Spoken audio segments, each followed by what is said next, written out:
I'm so excited. I feel like I'm 11 again. I don't know what's wrong with me. Hi guys, welcome back to Careyberry.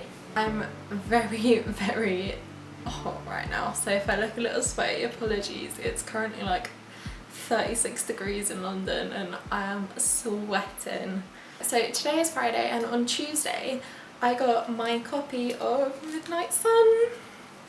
So I'm super excited to go through it with you guys.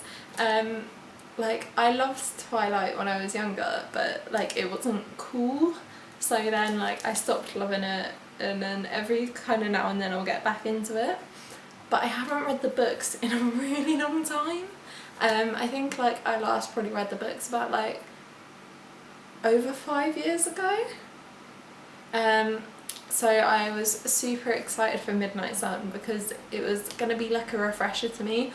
After I've filmed this, I'm going to start watching the Twilight film again. But yeah, I really enjoyed it actually, much better than I thought I did, because I don't know if it's just me and not having read the Twilight books in quite a while, but I feel like Stephenie Meyer's writing has really improved since then. So that's exciting. But the first thing I really want to talk about is the cover. Yeah. When the cover was first announced, I immediately had a theory, and I'm so happy that I was right. But like, everyone hated the cover, which is understandable really when you look at it. But yeah. So I actually don't mind the cover. My theory, which it turned out was true, is that as soon as I saw the pomegranate, I thought of Persephone and Hades, because if you know me, you know I am majorly into Greek mythology, and I wrote my undergraduate dissertation on the myth of Hades and Persephone. Essentially, my dissertation was about like how it was kind of feminist, like in its origins, and how it actually helped the women of ancient Greece at the time, but that the patriarchal society kind of changed it as time went on to what it is that we know now. But I think that the Hades and Persephone analogy is such a good analogy for Edward and Bella, because so my theory was that Edward would rightly feel like he's Hades, that he's taking away all of these good things from Persephone's life, and that, you know, his whole eternal damnation, I don't want to damn Bella kind of thing. So yeah, I immediately thought, oh, that's a really good analogy, because like Hades is in the original myth doesn't actually really have that much to do with it. Persephone goes down and is like, yo, I want to be queen of the underworld, and he's like, okay, cool. And I think that's actually a really good analogy for Edward and Bella, because obviously Edward is so kind of caught up in his own head that he's gonna damn Bella and that like he's a bad person, but he doesn't realise that she is actually taking all the steps and wants to do that. So yeah, I really liked that, and I'm really glad I was right. I mean, all of these tabs, if you can see them, are times when the Hades and Persephone myth is mentioned. So there's like 8 mentions, or kind of, there's probably more, but these were like the most obvious and some slightly less obvious ones that I spotted. So yeah, I'm really chuffed about that, and I think that the pomegranate really does represent that well, so I actually don't hate the cover. So like I was saying, I haven't read the Twilight books for a while, but I don't remember Stephenie Meyer's writing being this good. I mean, it's not great, but it's a lot better than I remember.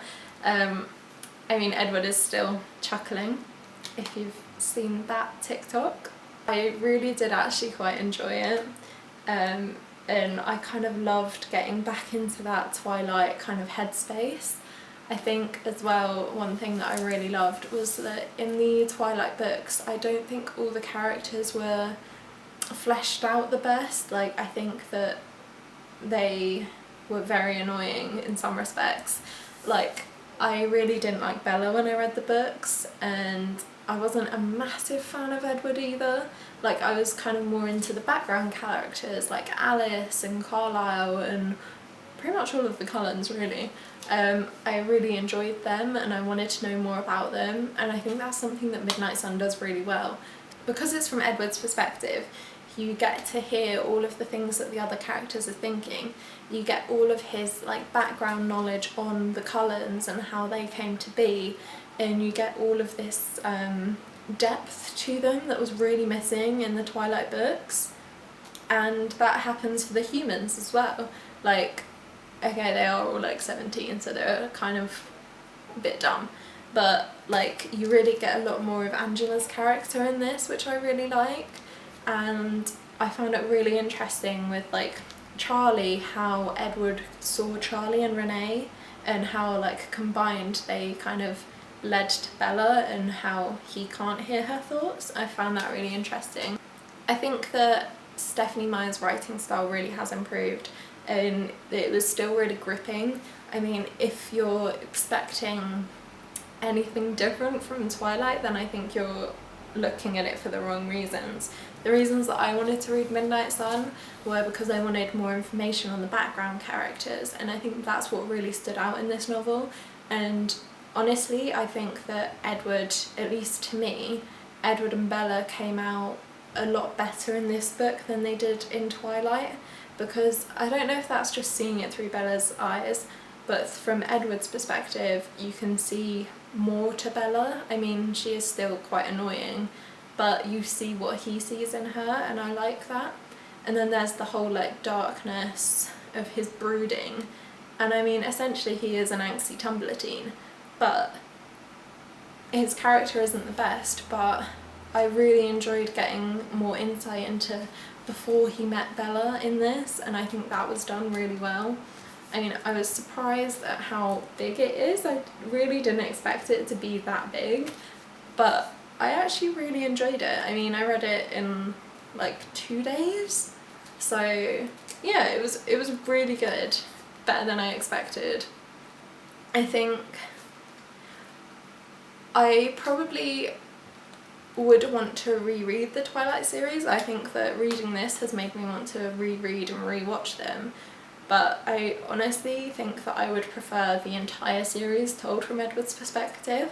I don't know if that's something that Stephenie Meyer plans to do, but I think that told from Edward's perspective it's better than if it's told from Bella's, because I think that Edward's character adds a lot of depth. Like, it was really interesting to see what was happening in the minds of other characters at the time that things were happening, and then it was really interesting to see what was happening when Bella wasn't around and when things were less interesting. When Bella, Alice and Jasper went to Phoenix, we get to see what happens with the tracker, and I really liked that. Like, even the tracker got more depth in this book than he had in Twilight.